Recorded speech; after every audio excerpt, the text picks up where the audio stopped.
So hi Cara, thank you so much for being here again. I think you might be my most returning guest actually. Oh, what an honor. It's so lovely to be here again. It's lovely. Thank you so much for joining me. So today you were joining me to talk about something slightly different. We're going to talk about how your branding might actually be hindering your business rather than helping it. But before we get into that, for anyone who hasn't heard your previous episodes, please could you just give us a reminder of who you are and what you do? Yeah, absolutely. Thank you. My name is Cara Bendon, and I am a branding consultant. I work with ambitious businesses, mostly product businesses, but in lifestyle areas as well. The kind of businesses who have got a really big vision of where they want their business to be. Maybe they've invented something and they just know it could have a really big impact on the world, or they imagine seeing it stocked in, really high profile retailers, or even gaining investment for their business. And that's why they need to invest in branding to set them apart. So that's what I do. I help businesses achieve their goals by setting them up with really strong branding. Amazing, thank you. Now, obviously, you shared with me ahead of recording that there are actually four signs that your branding might be holding your business back. So let's talk through each one in turn. What is the first sign that people might want to look out for? So I kind of classified this into four to make it kind of easier for the podcast. But I think it's interesting because a lot of people will think that branding is just a nice to have, but actually, people form an impression of your business extremely quickly. And even though we'd like to say we're not judgmental, it's just natural for the human brain to process things extremely quickly and make snap judgments. So these are four ways that I've noticed that people's branding is actually holding them back. And the first way is that I see that people just don't really understand what the product is. Perfect. So this is almost a sign, I guess, that your branding might not be hitting the mark. So if people don't understand what your product is, that could be a sign that there's something in your branding that isn't quite working. Is that correct? Absolutely. It's, branding and communication go hand in hand. And really, effective branding is a wordless communication of who and what your business is, in as much as somebody should be able to look at your business, your brand, not even read what it is, and kind of get a sense from maybe the colors or the style, that whether it is a luxury thing, an aspirational thing, or a practical thing. um, but kind of some of the more specific ways that this could kind of show up is that somebody may have a really good website or whatever, but they have a low conversion, or they have like a really high bounce rate on their site.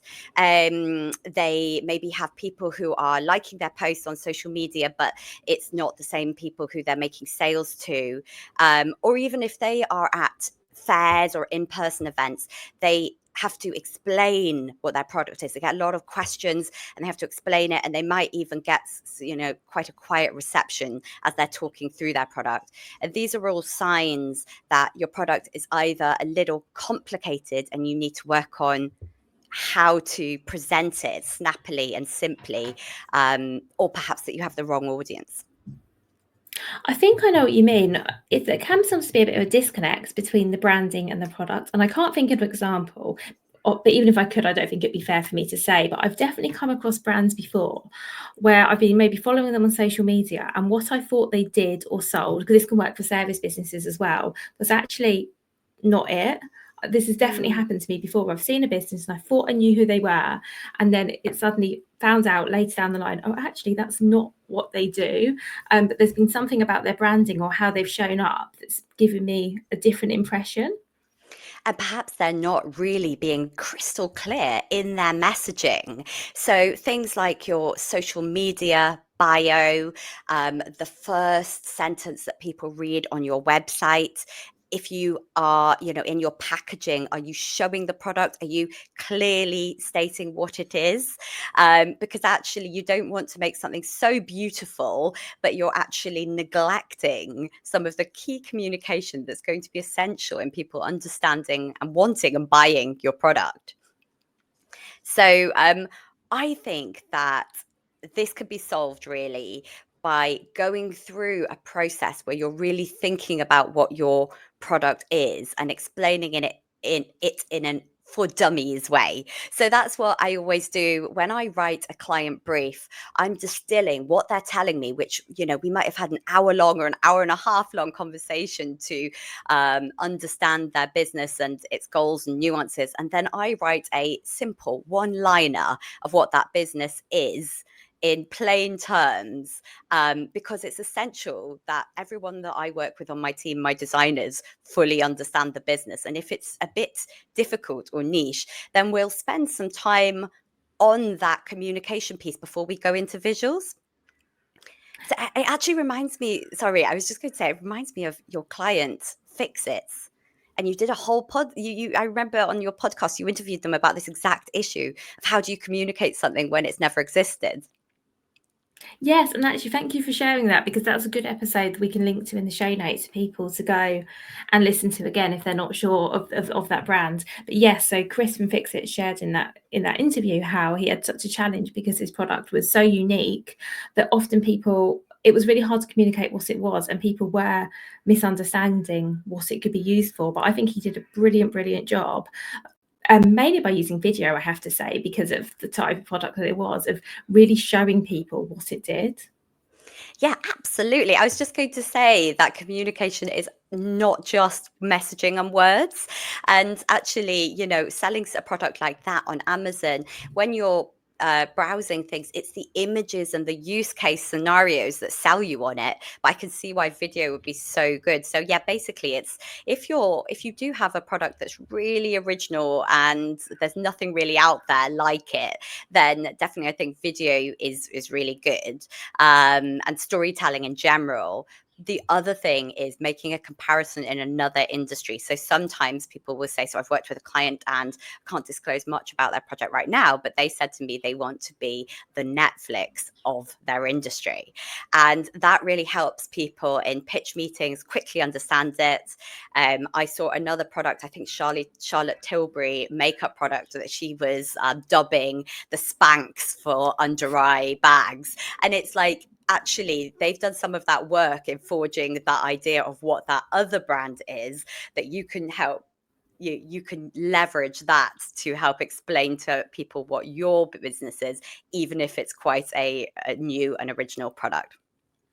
Amazing, thank you. And before we move on to the next sign, I'd love to know if you are someone and you're thinking, okay, I do get asked lots of questions. People often misunderstand what my product is. What's something you recommend that they would then go away and look at? Yeah, I think that you need to have a one-liner. It's the classic elevator pitch, isn't it? It's basically, if you are finding that people are still confused, you really need to look at how you're explaining it. Perhaps you don't have a line that you can go to and you're just thinking it up on the spot every time, which, maybe it's getting more muddled. And I think also ask some people who are not involved in the business, if they would understand it. Ideally, people who've never even come across your product, do a bit of market research and see if people understand it from one sentence, or if you have to two or three, and try that tip of maybe bringing in another brand from another industry, because sometimes that's the aha moment when somebody goes, oh yeah, the Spanx of under eye bags, yeah, I get that, I get totally what you mean, it's transformative. So maybe try that. Definitely try asking a few people who don't know what your business is, to get a bit of feedback. And it is really well worth refining that sentence because you're going to use it all the time. Amazing, thank you. Before we move on, something else I'll add for people is that if you're selling your product online, which I'm sure a lot of you are, have a look at your reviews as well, because if you're often getting reviews where people say this isn't what I thought it was, or something along those lines, that's just another sign that there's some sort of disconnect in how you're communicating your product and what people perceived it to be when they bought it. So that could be another clue for you as well. Yeah, absolutely. There's one in there as well, that taking people's exact wording that they use is a really good way of describing it as well. So seeing how your customers describe your product might be slightly different from the language that you've been using internally, but then that messaging is more likely to resonate with your audience. That is a brilliant tip. Thank you so much. So if You're it's so okay, welcome. Cara, let's move on. What's the second sign that there might be something a bit off with your branding? So I touched on this briefly earlier, and it's about attracting the wrong people. So this would suggest that your branding isn't speaking to your ideal customer. So this often shows up like having people like your posts and follow for content, but only really making sales when it's a big sale, or getting more engagement when it's a giveaway, but not having a steady stream of kind of custom, because that would suggest that maybe the people who are following you are, for whatever reason, they either want to champion you online, maybe their friends and family, or the price point is an issue. They like the idea of your product, but you haven't quite positioned correctly for the price point that they are at. That makes sense. And I wanted to ask you a little bit about this. So I was thinking about this when we were talking about the previous sign, but I thought I'd save it for this question. How do we, or I'll talk out loud, then I'll formulate the question as I go, because I think sometimes you can see a disconnect. So, for example, you might see a brand that you perceive to be really luxury based on how they're positioned online, perhaps the website, their social media, and you order a product and you go, this is really poor quality. It's not a luxury Mm. product. Equally, I've definitely bought things where I feel like the packaging or how it's positioned has really let it down, and I've been really pleasantly surprised when it's arrived, and I've almost felt like this is underpriced, it's been undersold, Mm. undervalued. I guess my question is, it's a big question, Cara, but how do we get that right? So I think it's really about thinking about your audience deeply. And Vicky, we did your branding some years ago, so you'll know we did this. We create like a little avatar for each of your key audience. So we try to distill it down to three profiles of ideal customers, maximum three, just to kind of keep it relatively focused. And we think about not just the top line demographics like their age and gender, but we think about their lifestyle, their pain points, pressures, how your product is going to solve a problem and make their life better. But furthermore, and really crucially, we look at where they shop and which brands they are loyal to and trust. And we also look at what that looks like. Does that give us a picture of a person? If somebody is buying their groceries from Waitrose, we immediately know that there's a level of expectation that your business, if it falls within that price bracket that is your ideal customer, you are going to have a certain level of premium in your branding to set the expectation for not only the product experience but the price as well, because it's no good having an absolutely, you you can have a, sorry, I've gone about this a bit backwards. I was going to say it's great to just get started with marketing and showing up online and pushing your product and trying to make sales really organically. I think that's wonderful. However, if you are going out there before you've got your branding and your website and your packaging all in place in a considered way, then you are potentially losing um, customers, because people are going to judge on what they see. And for example, if they see something that looks a little bit DIY, but then your price point, perhaps because you're a small business and you have small run, is a little bit higher, they're probably going to, abandon the process at that point, because they would think, oh, I'll only buy it if it's cheap because it seems, like a more small a DIY brand. So that's what you don't want to get into, that position where people only buy because you're the cheapest. You always, as a business, as a brand, want to be able to differentiate based on your USP, and not just be the cheapest, because if you're the cheapest, that's a USP that is very easily replaced by somebody just lowballing you, and also you'll make no profit. It's so complex, isn't it? There's so many moving parts here, because as you were talking, I was thinking I've definitely bought a lot of things from small businesses, often handmade products.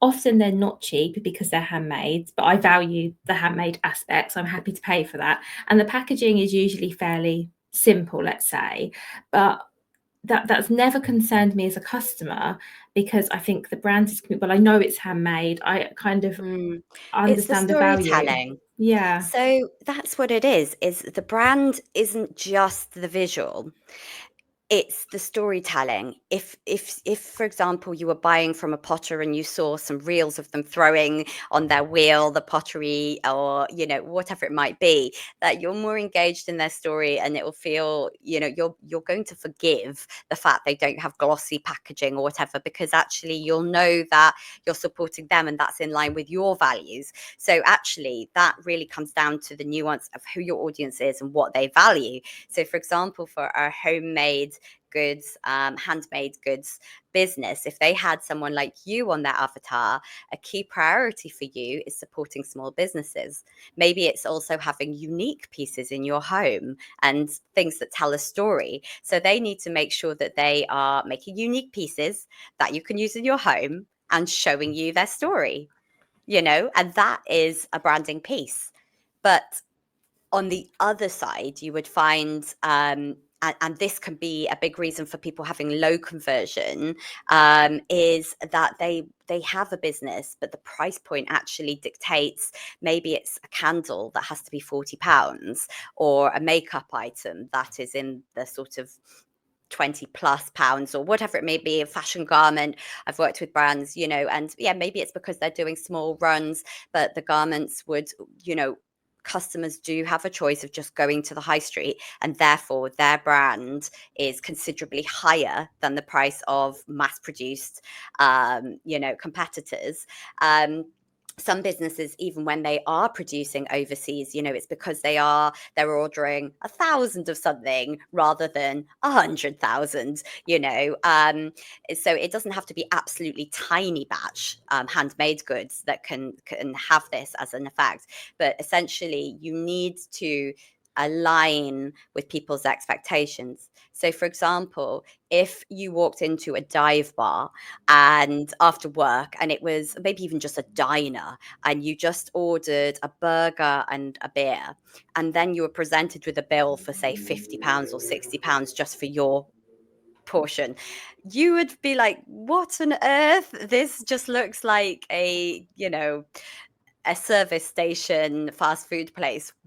But if you suddenly walked into a beautiful hotel bar, and then you open the menu and you see that a Negroni is £14.50, but you're in a beautiful setting that you constantly, you're looking around, people are dressed beautifully, there's beautiful table displays, you want to photograph it because it's such a lovely place, and you feel the music is, everything about the atmosphere feels premium, that you absolutely don't mind tapping your card to that, because it's a treat experience. And so it's understanding as well, if your brand is something that people just need, then this matters less. The more your brand, your business, your product is something that is a nice to have, then the more this is important. So I think of like Purdy and Fig, and they do cleaning products, but they are made with natural oils, and they are more sustainable. They come in glass bottles. But I feel like the whole way they are marketed, as a millennial woman, it really speaks to me. And that is not, not an accident. Um, that is deliberate. The way they've presented their brand is so aesthetically pleasing and reminds you more of like a high-end skincare brand, that it does make it more appealing. So yeah, basically there has to be a sort of thread of commonality that sets people's expectation, that when they see your social media, your website, your packaging, the price is not a like, oh God moment. It's like, oh right, yes, of course.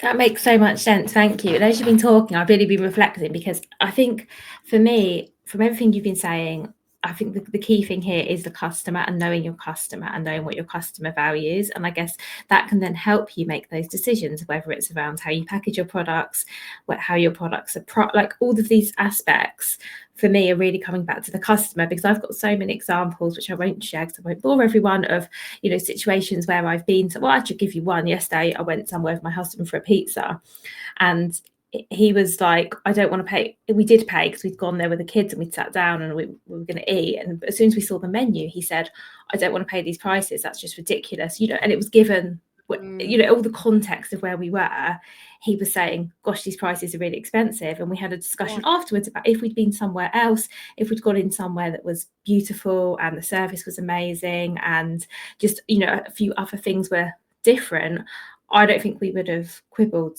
on the pricing. Do you see what I So mean? absolutely. So what you've got there is you've got a captive audience. You had to pay. You have a child with you. You needed to eat. You'd come inside. It was a heat wave. You had to sit down and eat, but you were resentful to do so or reluctant to do so, and you will probably not be rushing back. And what we want in business is loyal, repeat customers. So, that's why it's important that you sort of communicate it. And it comes again back to the storytelling and communicating the value of your product as well, because people will pay if it is a high value for them. So I say this within a framework of completely understanding how difficult it has been recently. The cost of living crisis for small businesses, it's been really difficult, and I truly understand it. But I also do feel that people are probably more value driven now than ever before.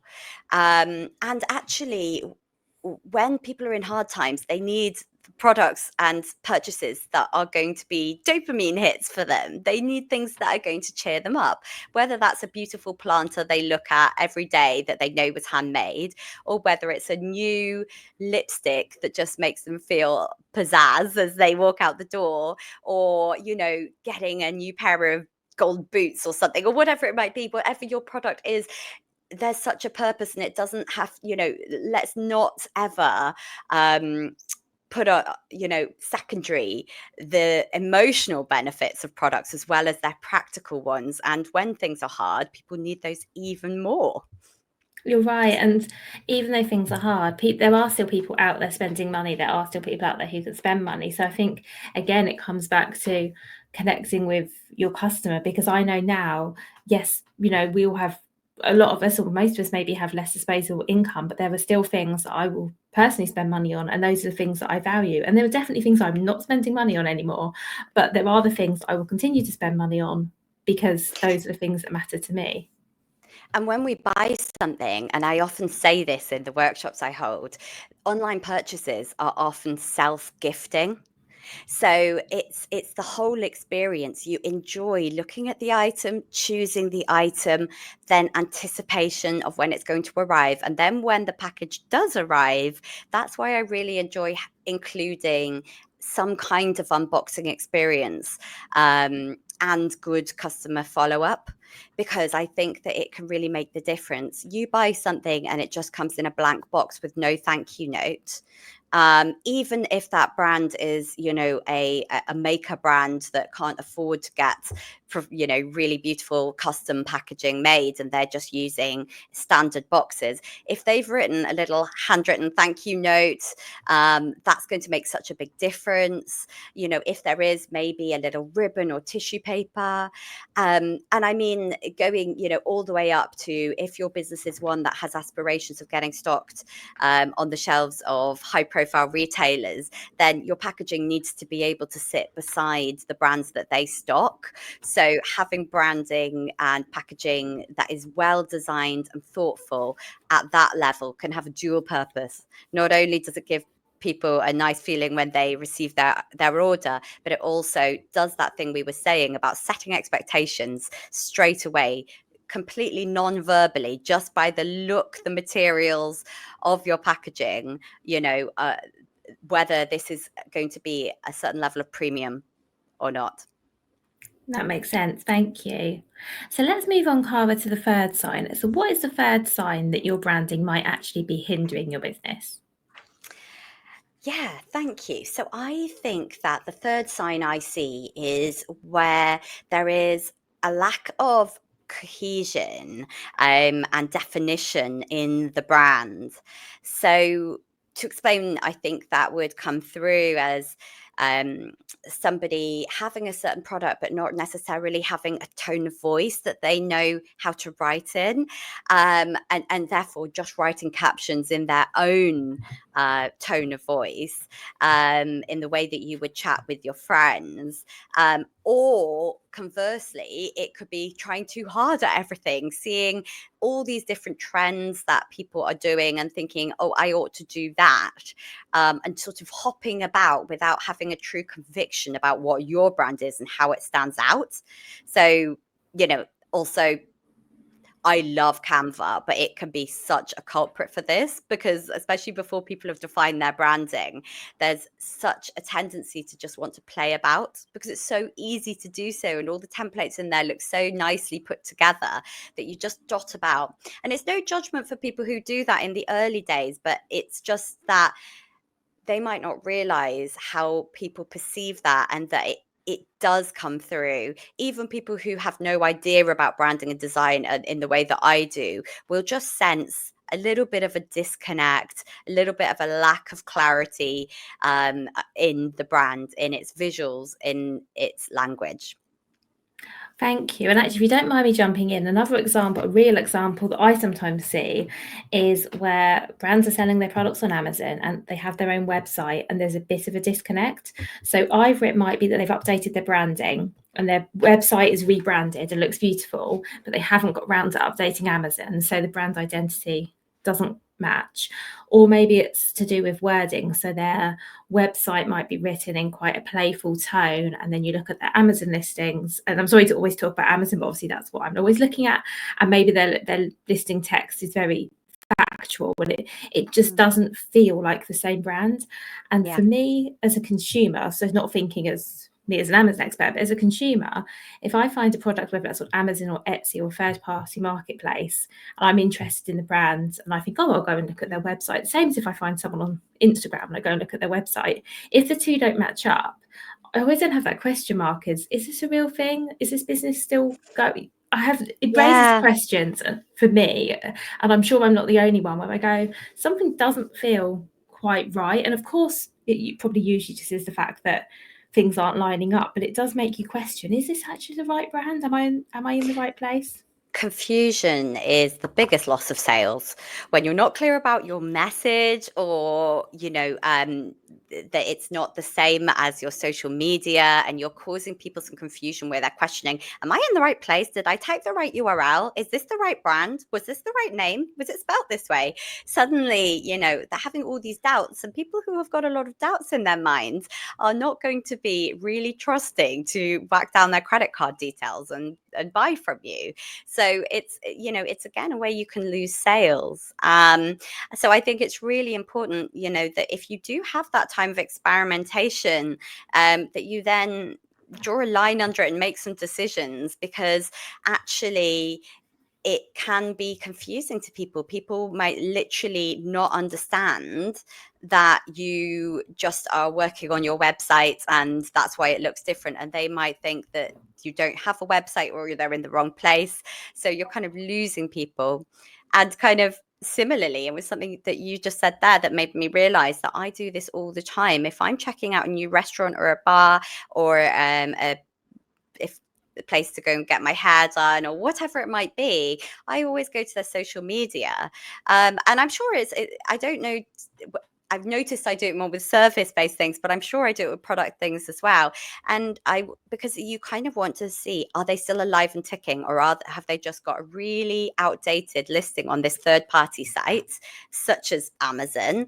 I mean, with Amazon, you feel fairly trusting that Amazon will refund you if anything goes wrong. But if you are trying a new business in any capacity that isn't going through such a big kind of third party that will have your back, you want to know that it's kind of active.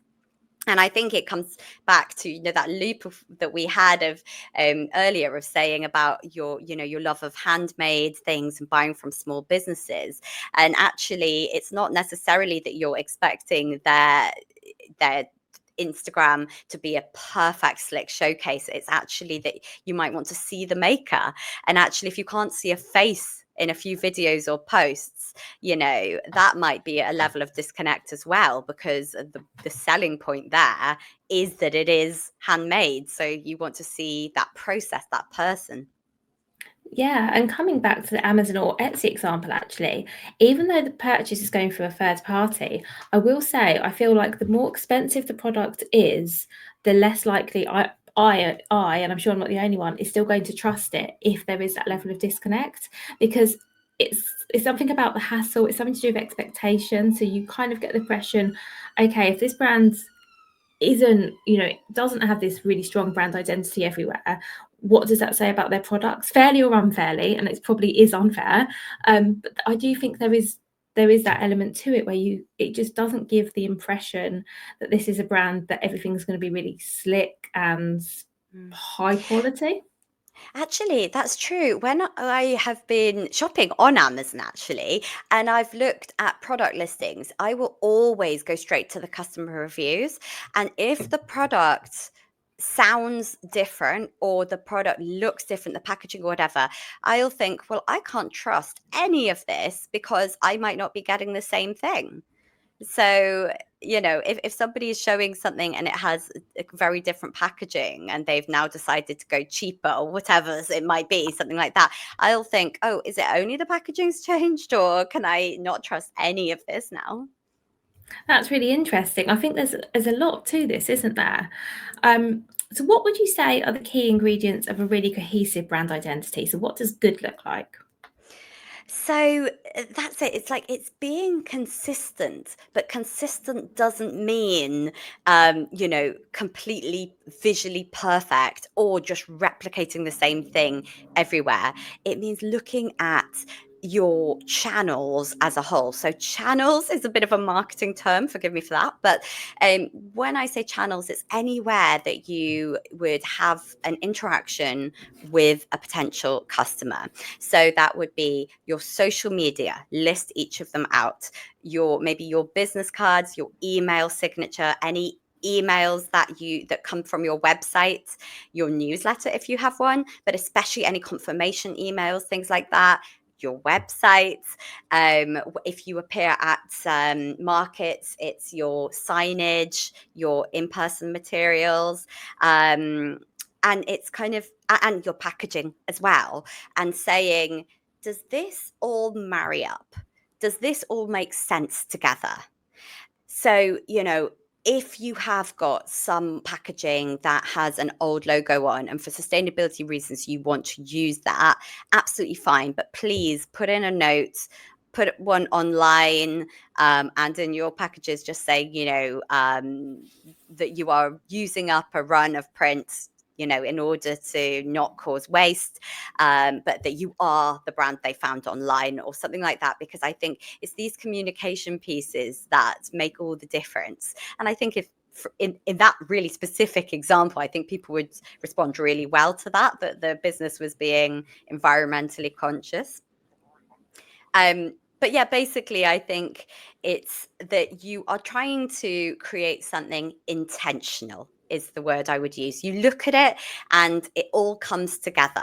So, a bit like maybe if it was interior design, you're not just, things aren't all going to be the same, but it needs to be cohesive. If you've got copper accents in your house, then you're going to keep copper accents throughout. You're not going to suddenly have silver on something, and it flows and works, together. So that's what I would say matters the most. And obviously, once you have locked down a logo, do use that one version of the logo, because it really causes a lot of confusion otherwise.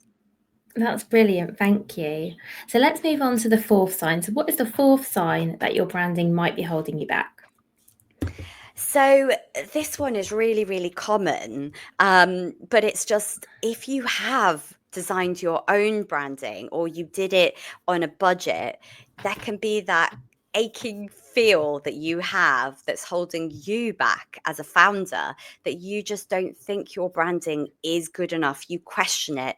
You are nervous that it's not up to scratch and that people will immediately look at it and go, you did that in Canva.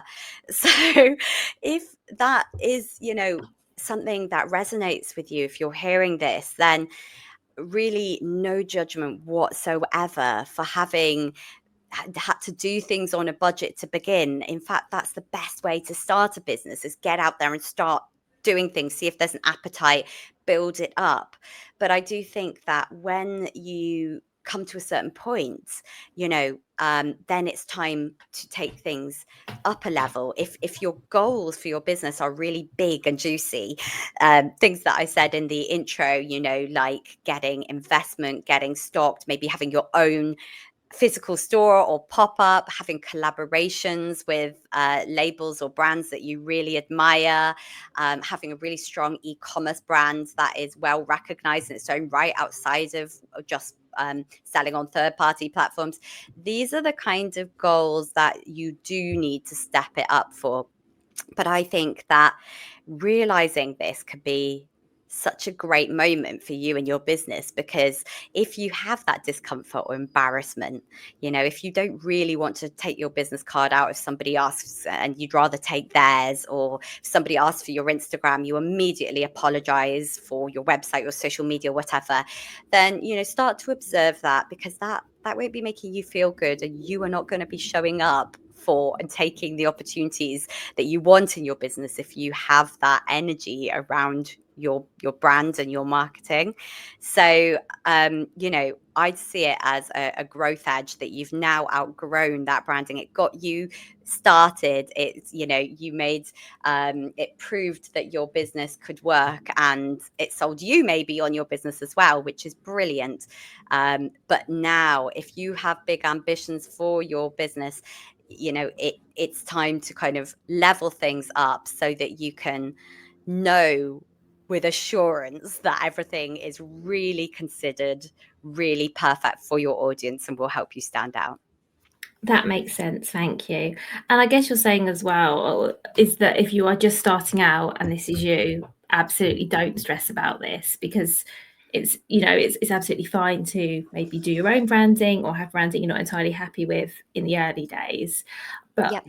I'm thinking that how might this show up for people? So would it be that people are maybe embarrassed to put themselves out there? Maybe they don't want to be visible. How would you see this sort of actually show up if someone isn't happy with their branding?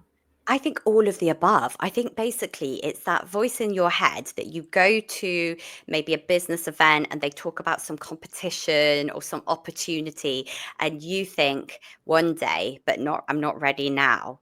But if that comes up a few times for you, or you get, as well, sometimes if you see winners of things or people, other businesses having the achievements that you wanted to have, having a stall at a big expo, pitching to a retailer, even like a local store, and you keep thinking, I love this shop, I'd love to have my products in here, but I just feel a bit embarrassed because it's not right.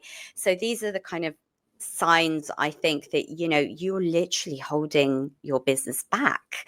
And so I think that I've never seen a client not leave the process feeling so much more confident to show up. And it's one of those subtle things. It's like branding doesn't have like a direct ROI. I'm never like, come and do your branding with me and you're going to make 5 times as much money, because it's, as you said, it's really nuanced, and it also depends on your product, how you're marketing, etc., etc. But it is one of those things that every time I've worked with a client, I constantly hear, that they are really, they get compliments about their brand and their energy completely shifts. And so they've been more likely to take speaking opportunities, or, I've had clients have, collaborations with quite big brands, and get really good feedback from bigger brands that they've approached for things like that. And I mean, one of my clients recently got stocked in Harrods. And I mean, that was such a huge win. And her products were always fantastic. She does luxury cots and nursery furniture and soft furnishings. And her products always been exceptional. But before we started the process, the branding was more DIY. And this was such a mood board, a vision board goal, this kind of thing for her business. And she has a shop in Chelsea as well. So, those are the kinds of things that wouldn't be possible with the kind of shoestring DIY branding, but that can open doors when you have got a really good, strong brand. That makes a lot of sense. Thank you. And thank you for all of this, because I think you've given us all a lot of things to think about. And I guess people can have a listen, and maybe as you've been listening, you've been spotting yourself in one or more of these. Oh, yes, thank you so much. I hope I haven't been too wordy. But basically, it doesn't have to be too complicated. That's a core belief of mine, that sometimes it might seem really complicated, but that I don't believe branding has to be.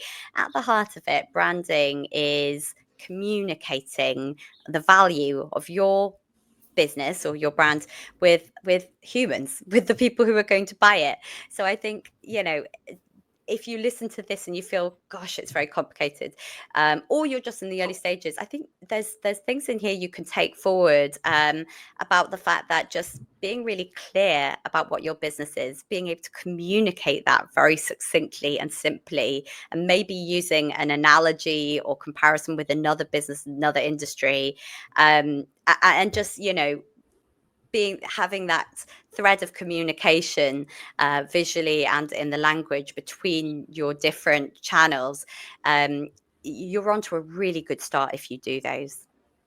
Thank you. And I've got one final question before we finish. That's okay, Cara. So if someone listening recognises themselves in one or more of these stages, what would your number one piece of advice be for how to approach it, where to begin? Because as I'm sure you know, when you work with your clients, branding can feel, especially rebranding or thinking about branding maybe for the first time, can feel like a really big thing. What would Yeah, you advise? I think that people will immediately get drawn to things like Pinterest and say, what do I want my brand to look like? Or Canva, and start trying to visualize a new logo, or even look outwards to competitors and snap loads of pictures in shops of the kind of thing they love. I mean, all of those are useful at different points in it, but I would say that the best thing you could do is to sit down with, in a quiet place, and just write down, if I was describing my business to an 8-year-old, how would I describe it? And then after that piece, and why would they want it? And after that, to just spend some time looking at your audience, because as you so rightly said, basically understanding your ideal customer and what matters to them, is absolutely the most foundational piece to branding and marketing. So if you are clear about what your product is, and its USP and who it's for, then all of the rest of these decisions are going to flow so much more easily. That's so helpful. Thank you so much, Cara. You are so welcome. Thank you for having me back.